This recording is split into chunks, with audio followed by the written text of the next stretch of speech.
नमस्कार बच्चों। आज आपके सामने राकेश जैन जी और रमा जैन जी हैं। ये पेशे से बिजनेस चलाते हैं हौजरी का, लेकिन बिजनेस तो बहुत से लोग करते हैं, पैसा भी कमाते हैं, कोठी अपनी छोटी से बड़ी करते हैं, कार छोटी से बड़ी करते हैं, लेकिन समाज के बारे में जैसे हमने देखा है कि बहुत कम लोग सोचते हैं। हम एज फॉर सोशल में क्या पढ़ते हैं? To think about others in society and to help others in, ये हम पढ़ते हैं ना, और हमने रियल में करनी भी है, ये हम सीखते हैं ना। तो ये कर रहे हैं, ये एज फॉर सोशल सर्विस कर रहे हैं। और इनकी जो सोशल सर्विस है वो सिर्फ लुधियाना तक सीमित नहीं है, ये बॉर्डर एरिया में भर भर के ट्रक्स दवाइयों के और जरूरत के सामान के, राशन के बेचते हैं उन लोगों को जो लोग गरीबी के कारण राशन भी खाने का अफोर्ड नहीं कर सकते। उनको वो भेजते हैं, लुधियाना से डिस्पैच कराते हैं, ट्रक भेजते हैं, खुद जाके डिस्ट्रीब्यूट करके आते हैं, इतनी मेहनत करते हैं। फिर दवाइयों के कैंप लगाते हैं, मेडिकल कैंप लगाते हैं, डॉक्टर्स को बुलाते हैं, बड़े बड़े डॉक्टर्स को, मुफ्त में लोगों का इलाज करवाते हैं, चेक करवाते हैं, फिर दवाइयाँ बांटते हैं। तो ऐसे इनके कई सारे कार्यक्रम हैं। जो आर्टिफिशियल लिम्ब हैं, जैसे कोई अपाहिज हो जाता है, किसी की टांग कट जाती है, किसी की बाजू कट जाती है किसी हादसे की वजह से, उनको आर्टिफिशियल लिम्ब देते हैं। तो बहुत से सेवा के कार्य करते हैं। अगर इनकी हम गिनती करनी शुरू करें कार्यक्रमों की तो हमें पूरी किताब लिखनी पड़ेगी। ठीक है, तो रमा जैन जी इनके साथ रहते हैं, पूरा सहयोग देते हैं, और ये मिलके इनकी टीम है, और इनकी संस्था का नाम है महावीर सेवा संस्था, जो पिछले 25 सालों से काम कर रही है। उसको 25 साल हो गए मेरे ख्याल से, 21 साल हो गए हैं उसको काम करते हैं, और लगातार निस्वार्थ होकर ये काम कर रहे हैं।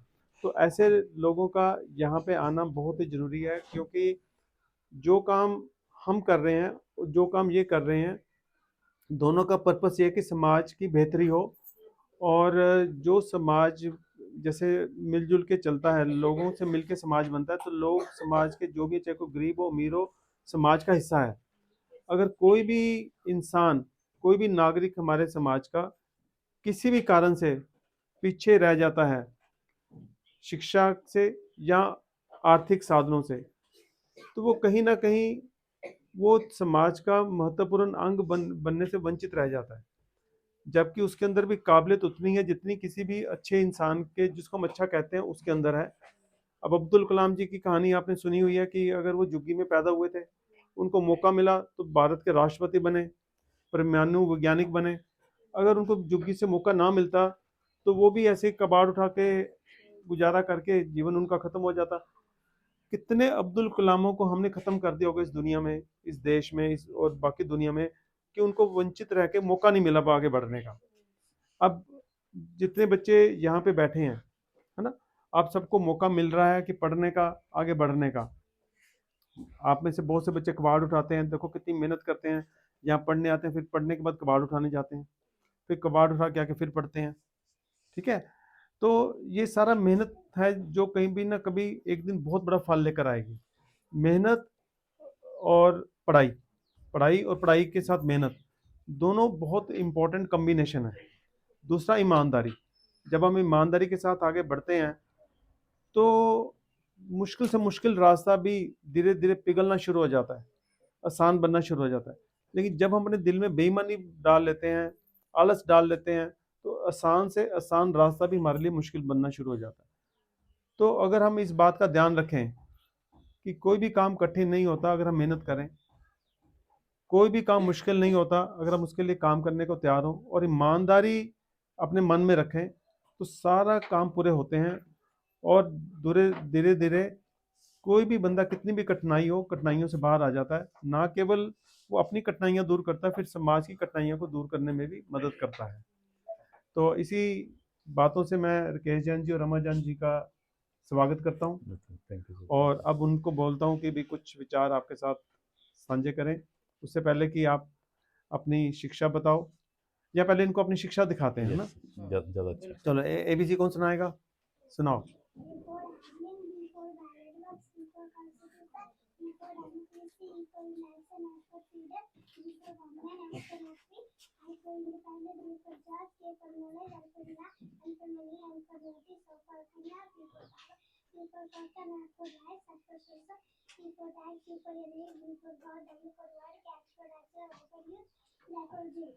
Very good. चलो वेरी गुड। अब ए फॉर एडमिनिस्ट्रेशन कौन सुनाएगा? Head of a business organization और गवर्नमेंट ऑफिस, जैसे कि किसी भी जगह को संभालने वाला एडमिनिस्ट्रेशन। अच्छा, क्लास की एडमिनिस्ट्रेशन कौन करता है? मैं कौन सी मैम? शैली मैम करती है। वो एडमिनिस्ट्रेटर है कि एडमिनिस्ट्रेशन करती हैं? एडमिनिस्ट्रेटर। एडमिनिस्ट्रेटर है क्या? जब क्लास को मैनेज करती हैं उसको क्या बोलते हैं? Administration. Administration. Very good. B for ballot box कौन सुनाएगा? Ballot box are sealed box into which voters put their completed ballot paper. Ballot box एक ऐसी sealed box है जिसमें ballot paper होता है। Very good. C for constitution कौन सुनाएगा? Constitution is our document which informs about our rights and duties and our responsibilities that we are. Constitution एक book है इसमें राइट और ड्यूटीज लिखा है, ये भी लिखा है कि कैसे चलना है। Very good. D for democracy कौन सुनाएगा? Democracy means there is before election. In the election, there is before vote. Whosoever gets the maximum vote gets elected. The one who gets elected means the for government and gets the protection provided over apply. Before democracy means election होता है, for election means before vote देता है, जिसको ज़्यादा vote मिल जाए वो elect होता है। before गवर्नमेंट बनाता है, फिर हम एम फॉर मनी देते हैं। मनी कैसे देते हैं? टैक्स से। अब हमें राष्ट्र देने देते हैं। अगर राइट्स ना दे फिर We will file case in court. File case in the court. अच्छा, राइट्स कौन बताएगा? बताओ। Right to life, right to food, right to shelter, right to education, right to loving, right to having, right to life with human dignity. अच्छा, very good. हमें rights मिल रहे हैं अपने? No, नहीं मिल रहे। गवर्नमेंट में कमी है। जिनको हम वोट डालते हैं, वोट डालने वाले की गलती है या वोट लेने वाले की गलती है? what is the name? देने वाले की भी गलती है ना, क्योंकि उस समझ के वोट नहीं डालते। Very good. चलो, ई फॉर इलेक्शन कौन सुनाएगा? Election and election is a process in which the citizens exercise their right to vote or a group of person for the formation of a government. Very good. F for freedom कौन सुनाएगा? Freedom, the power or right to act, speak, think or decide as one was. Freedom मतलब जैसे सोचने का आज़ादी, खेलने का आज़ादी, खाने का आज़ादी। Very good. G for government कौन सुनाएगा? चल सुनाओ। Government are group of people with an authority to govern और कंट्री और स्टेट। Very good. अच्छा, पब्लिक प्रॉपर्टी कौन बताएगा? Public property is that property which is built by the for government by using for tax money. It belongs to all the citizens including me. अच्छा, अगर सड़क कोई खराब करेगा किसका नुकसान होगा? हम सबका क्यों होगा? टैक्स के पैसे लगाना।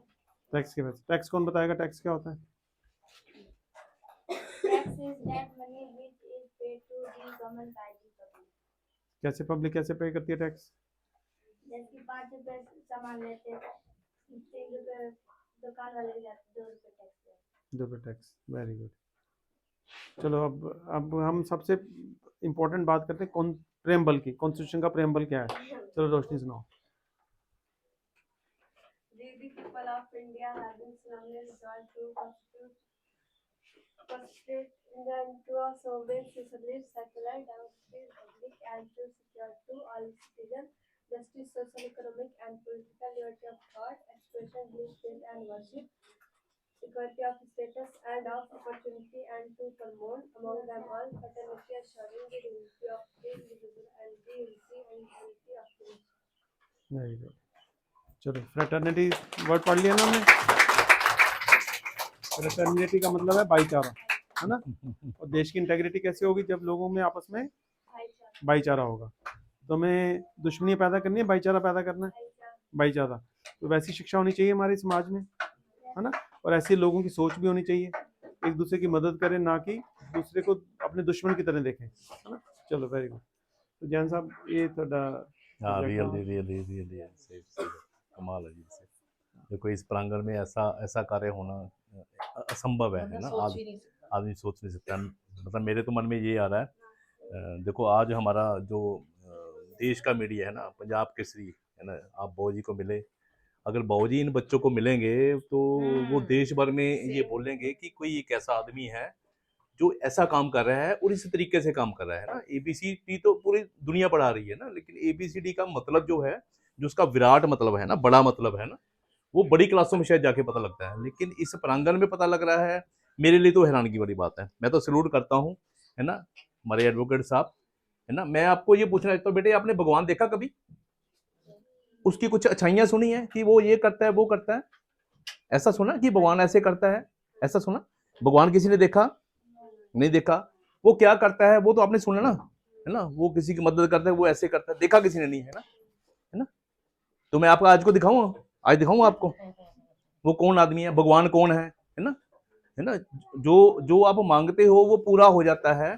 कभी आपने मांगा होगा लेकिन पूरा नहीं हुआ, ये सच्चाई है ना। तो सर बताओ, ये सर कौन है आपके? बताइए आप अपने मुंह से, ये सर कौन आपके लिए, है ना। तो आपने इनको विश करना है, इनको प्रणाम करना है ना। वो हमने अदृश्य शक्ति को हमने नहीं देखा, है ना, वो क्या है क्या नहीं है। जो ये मैडम है, ये क्या है, बोलते हैं ना देवी देवते, है ना, जो इनकी इंस्ट्रक्शन को फॉलो करते हैं ना, है ना, ये हमारे देवी देवता हैं। तो हमारे लिए प्रथम जो है, ये 3 लोग जो इस प्रांगण में है, प्रथम ये 3 लोग जो हमारे प्रांगण में है, इनको हमने नमन करना है। इनको जैसे जैसे आपका नमन का तरीका बढ़ता जाएगा, आप आगे बढ़ते जाओगे। मैं आपको आज से ज्यादा कोई ना लेक्चर देने के लिए नहीं आया, लेकिन सिर्फ आपको मिलने के लिए आया था, है ना, है ना। हम लोग क्या कर रहे हैं वो सर ने बता दिया, है ना। तो आगे आने वाले समय में भी हम सर के कार्यों में सहयोग करेंगे। आज का मैं ये आश्वासन आपको देता हूँ। एक मैं आपको एक बात पूछना चाहता हूँ, आज कौन कौन नहा के आया? वो याद खड़े करना जो नहा के आए। जो नहीं नहा के आए वो कल नहा के आएंगे, ये बताओ बस। अब जो नहीं नहा के आए वो हाथ खड़ा करें, जो नहीं नहा कर आए वो हाथ खड़ा करें, अच्छे से दोनों हाथ खड़े करें अच्छे से। जो नहीं नहा के आए वो दोनों हाथ खड़ा करें, है ना। देखो ब्रेव है वो, दलेर है ना, तो है ना, तो ना ईमानदारी, है ना, ये है बेटे, है ना। एक हाथ से तो ठीक है, जिसने नहीं किया वो दोनों हाथ खड़ा करे, है ना, ठीक है ना। आप कल से जो नहा के आएगा वो नीचे कर ले, जो नहा के आएगा, है ना। अच्छा वो नहा के नहीं आएगा, वो भी नहा के आएगा, है ना। गुड गुड गुड, अच्छी बात है कि ये भी ईमानदारी है ना। इसका पता लगता है कि सर ने जो आपको पढ़ाया है वो बहुत अच्छे से पढ़ाया है ना। मैडम जो आपको पढ़ा रही है ना, आपका बहुत बहुत धन्यवाद बेटे, है ना। आप ऐसे ही आगे बढ़ो, है ना। हम परमात्मा से प्रे करेंगे, है ना। तो और सर को नमन, है ना। थैंक यू वेरी ये मच। जैन साहब के बहुत बड़े शब्द हैं। देखो भगवान कौन है, हमने डिस्कस करते हैं ना, हमने नहीं देखा, हमें बताया जाता है कि ये भगवान है, वो कौन है नहीं हम नहीं जानते।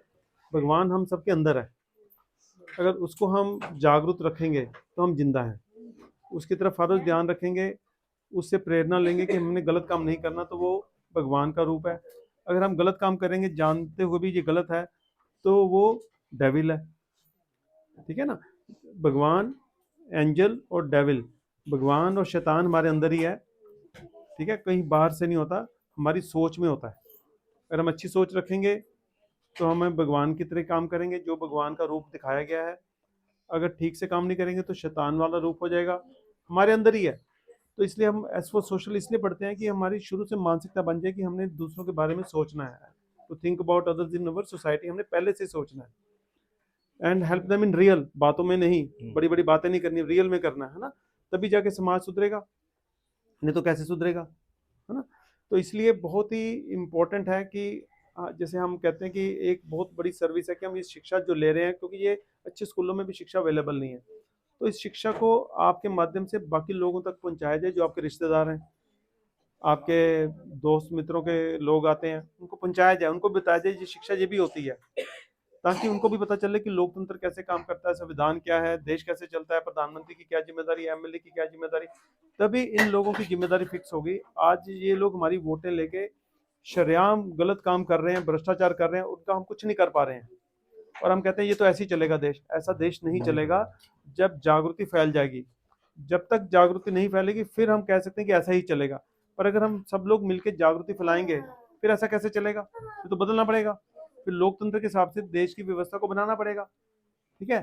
तो इन्हीं शब्दों से राकेश जैन जी का, रमा जी का बहुत बहुत धन्यवाद, यहाँ आए, उन्होंने ये शिक्षा का मॉडल देखा, और मेरे को उम्मीद है कि उनको ठीक लगा होगा, और बाकी जो उन्होंने शब्द आपको कहे हैं, ईमानदारी से काम करो, ईमानदारी से पढ़ो।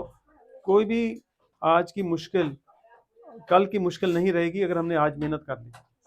कल मैं जब इनके वहाँ पे गया था, इन्हीं के फंक्शन में मैं गया था, जब मैं स्पेशली आपको वापस मिलने आया था, क्योंकि वहाँ पे किसी ने कहानी सुनाई थी कि एक गुठली लगाई गई, उस गुठली से कई आम निकले। मैंने आके सुनाया था ना कल आपको कंप्यूटर सेंटर क्लास में, वो वहीं से मैं आया था, वहाँ से मेरे को प्रेरणा मिली। तो मैं कहीं अपने घर जाना था, लेकिन मेरे को लगा पहले मैं वो बात आपके साथ साझी करूँ, क्योंकि जो अच्छी बात होती है साझी कर देनी चाहिए फटाफट। ऐसे अपनी अच्छी शिक्षा को बांट दो फटाफट, हमारा कोई नुकसान नहीं, बांटने से शिक्षा बढ़ती है, कम नहीं होती है। ठीक है, तो इन्हीं शब्दों के साथ राकेश जैन जी का, रमा जी का बहुत बहुत धन्यवाद। अब बातें आपस में करेंगे।